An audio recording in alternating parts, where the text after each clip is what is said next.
بسم الله الرحمن الرحيم. نبدأ الكلام بالسلام على خير الأنام. اللهم صل وسلم وبارك على سيدنا محمد وآله وأصحابه أجمعين.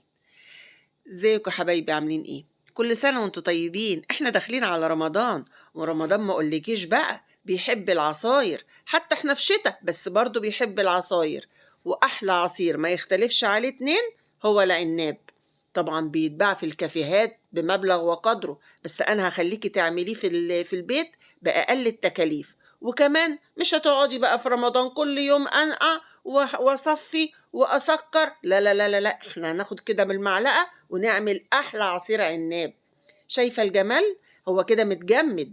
بصي هو كده طالع من الفريزر، ومع ذلك بصي طري ازاي وسهل جدا انك تطلعيه، لان بعد ما بيتجمد ما بيبقاش عامل زي التلج ناشف، لا متجمد بس طري. بصي عامل زي الجيلاتين. بصي عامل ازاي؟ تحفة، ما اقولكيش على جماله. عايزة تعرفي اتعمل ازاي؟ عينيا حاضر، ما انا هقولك اتعمل ازاي، بس استمتعي الاول بالجمال. بصي معلقة حطيتها على كوباية وبقى عندك احلى كوباية عناب. جالك ضيف على غفلة عايزة افطر في رمضان على العناب، هاخد منه كام معلقة واحطها على المية، بقى عندي احلى شفشق عناب. ايه رأيك بقى؟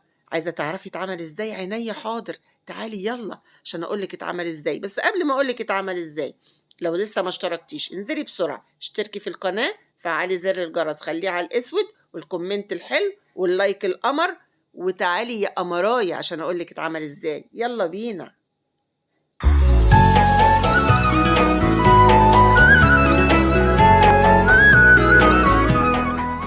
نبدأ بسم الله.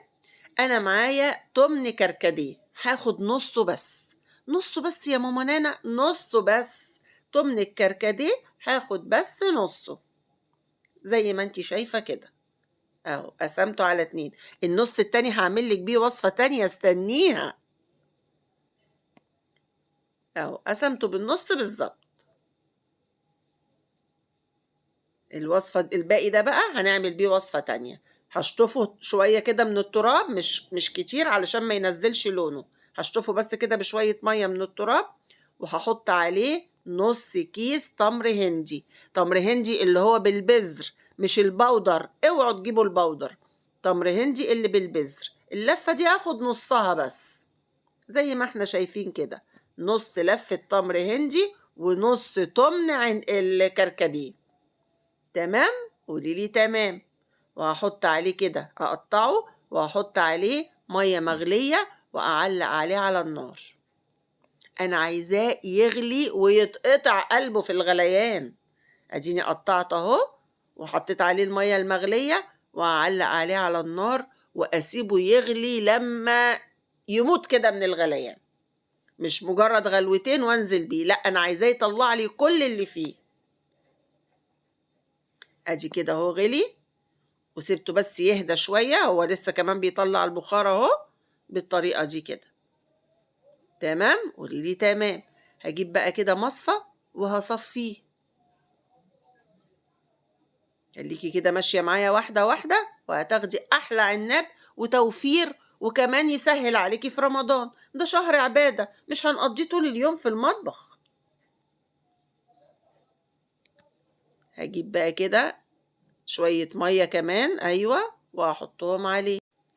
بس كده؟ لا لا لا، اصبري بس شوية عليا وانا هقولك هنعمل ايه. هناخده كده اهو، وهحطه في الحلة تاني، وهحط عليه شوية مية. حط عليه كده قيمة كوبايتين مية. ادي كوباية، وهحط برضو كوباية تاني. بس هدعك فيه بقى كده، عايزة اطلع كل اللي فيه. ادعكيه حلو قوي، وهوريكي دلوقتي. بصي علشان هو غلي كتير، طلع لي كل اللي فيه، بقى دايب خالص، بقى عجينة في ايدي.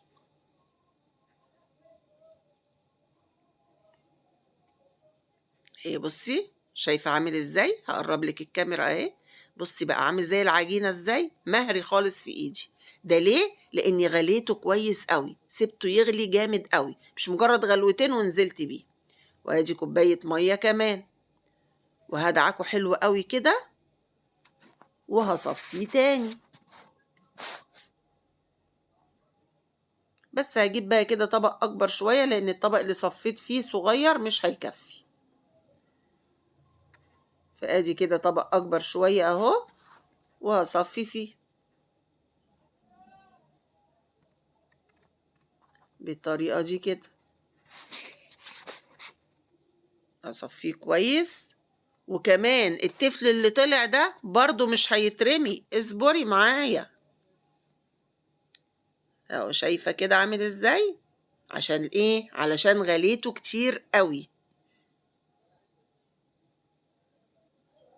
اهو. هفضيه هنا كده وهقولك هنعمل بيه ايه. تعالي بقى نشوف اللي معايا دون هنعمل فيه ايه. اغسل ايدي بس وارجع لكم. كده هنحط بقى معايا 3 كوبايات مليانين سكر، اللي هو الشوب بتاع العصير. 3 كوبايات مليانين. حابة تزودي سكر عن كده براحتك زودي. ومعلقة صغيرة ملح ليمون. تمام. طب ايه لازمة ملح الليمون يا ماما نانا؟ ملح الليمون يحفظه، عشان انا هحطه في الفريزر. انت ممكن تحطيه في التلاجة، هيقعد معاكي في التلاجة اسبوع كامل. لكن انا عشان هحطه في الفريزر فمش هيفرق معايا. بس ملح الليمون مادة حافظة. هنجيب بقى كده العبوة اللي هحط فيها. ممكن على فكرة تحطيه في اكياس وتبططيه قوي وتطلعيه مكعبات. ممكن تحطيه في مكعبات التلج، وممكن تحطيه زي ما انا حطاه كده في علب. براحتك، غلفي بالطريقة اللي تحبيها اهو. بالطريقة دي كده طلعت لي الكمية دي. ايه رأيك بقى؟ ده كده خام. خام معلقة منه على كوباية مية هيعمل لي أحلى كوباية عناب. ده كده أنا معايا عناب خام وبسكره جاهز. حابة تزودي سكر زودي براحتك. حابة تحطي سكر تاني وانتي بتعملي العصير اعملي. بصي بقى، ده التفل اللي اتبقى اللي قلتلك مش هيترمي، هيتعمل منه عصير في نفس اليوم اللي هنشربه فيه. يعني نقعته، مش نقعته يعني حطيت عليه مية وهصفيه، وهيبقى معايا كمان عصير لليوم اللي أنا عملت فيه العناب. شايفة الجمال وشايفة الكمية، وبصي طري معايا ازاي وبيطلع معايا بكل سهولة ازاي. تعالي كده بقى نعمل يلا أحلى كوباية عناب كده ونستمتع بيها. ايه رأيك في الجمال ده؟ بس عشان خاطر ماما نانا ما تنسونيش بقى، اللي لسه ما اشتركتش تنزل بسرعة بسرعة تشترك في القناة وتفعل زر الجرس، يعني تخلي الجرس على اللون الأسود. وكمان تعمل لي كومنت قمر زيك، وتعمل لي اللايك القمر بتاعك علشان القناة تترفع والفيديو يوصل لأكبر عدد ممكن. يا جماعة قلة التفاعلات بتخلي القناة ما بتكبرش، بتخلي الفيديو ما بيوصلش. خلي غيرك يستفيد. انتي بتفاعلك بانك تعملي لايك، تعملي كومنت حلو، اليوتيوب بيقترح الفيديو وغيرك بيشوفه. فياريت لو سمحتوا فضلا وليس امرا، كومنت قمر، لايك حلو، والاشتراك. والسلام عليكم ورحمة الله وبركاته.